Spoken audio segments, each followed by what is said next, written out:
Good afternoon. My name is Lindsey Williams, and this is my diversity plan for Westside Middle School in Winder, Georgia. The purpose of this diversity plan is to close the achievement gap between black and white students on the Georgia milestone. The Westside demographics, okay, we're at about 3.6% Asian or Pacific Islander, 0.2% American Indian or Native American, 13% Black, 18.2% Hispanic, 7.9% multiracial, and 57.1% white. For our EL learners, our English language learners, we're at 13.6%, and we're at 86.4% of non-EL learners. For our economically disadvantaged, we're at 63%, and we're at 36% not economically disadvantaged. Here's the breakdown of the percentage of content mastery for each, for the black and white subgroups. For ELA and math, we only did these two subjects because this is the only two subjects that all three grades teach or test for. Only 8th grade test for science and social studies. So we're going to focus on these two subjects. If you can see, these are the test results from 2016, 2017, and this last year of 2018.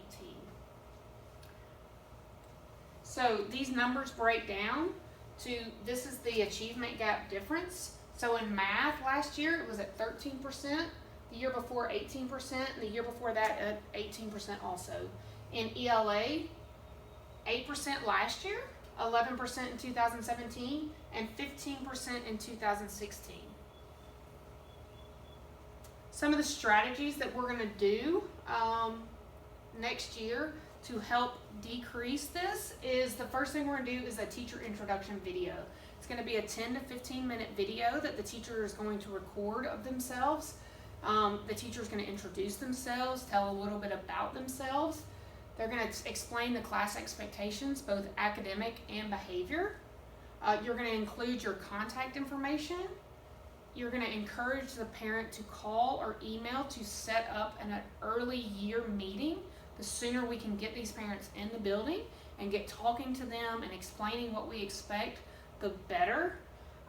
This video is going to do a few things to help us make contact with our parents. The parents kind of get to put a face to a name when we just send out a letter. Sometimes that parent might not even read it. Sometimes they might not be able to read it. So this video is going to help the parents who can't read well, or parents who have transportation issues. I know sometimes we've tried just to try to get a meeting in early, but because of work and transportation, sometimes it's just not a real solution to have every parent come in the building to meet with you one-on-one. So we are going to post this video in our Google Classrooms. We are also going to make a DVD copy of this video so you can send it home with a student who possibly doesn't have a computer at home or doesn't have the internet at home to watch this video with their parents. We're also going to do a first week school survival boot camp. We're going to review and practice our how principles. Okay, so how do we act in different places? When I'm in the classroom, this is what's expected of me. When I'm in the cafeteria, this is how I'm going to act. When I'm in the media center, okay, there's a different set of rules. We're also going to talk about and really push how to interact with our teachers. How do I interact with my teachers when I need help with something? How do I need to interact with my teachers when, you know, somebody's messing with me? Things like that. We're going to learn how to deal with some conflict that often comes up, especially in the middle school age. We're going to work on social skills. And we're also going to talk a lot about, you know, the rules of school compared to the rules of your home life. This home life, everyone's rules are going to be different, but we need to explain to them that at school, the rules are the same for everybody.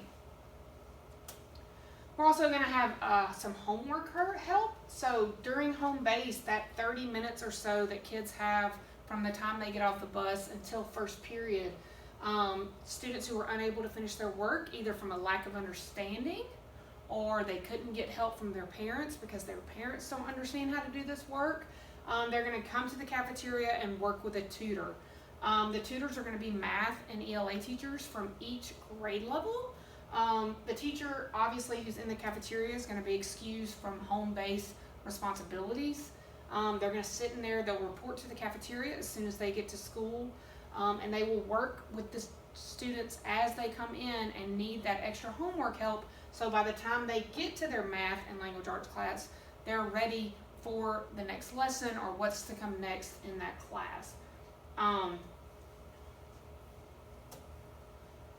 So the next one we are going to try to implement are 4 teachers, 2 math and 2 ELA from each grade level will move through middle school with a certain grade level. So we'll have teachers, you'll start with them in 6th grade, you'll move up with them in 7th grade, and then you will move up with them again in 8th grade. We want to foster this close relationship that teachers form with students throughout the year, but instead of having to start all over again with a new teacher, this way the students are able to just continue and build on the relationship that they had built with the student the year before. This is also a great way to continue relationship with parents. Teachers, once they build that relationship with parents, there's immediately the relationship's already there the next year, and it can just be built on. There's no getting to know a parent again, getting to know a different home situation. The teacher already understands the individual's home life, and the individual's family to help cater to their specific needs moving forward into the school year. I got my testing results off of the Georgia DOE website for the last 3 years. Thank you very much.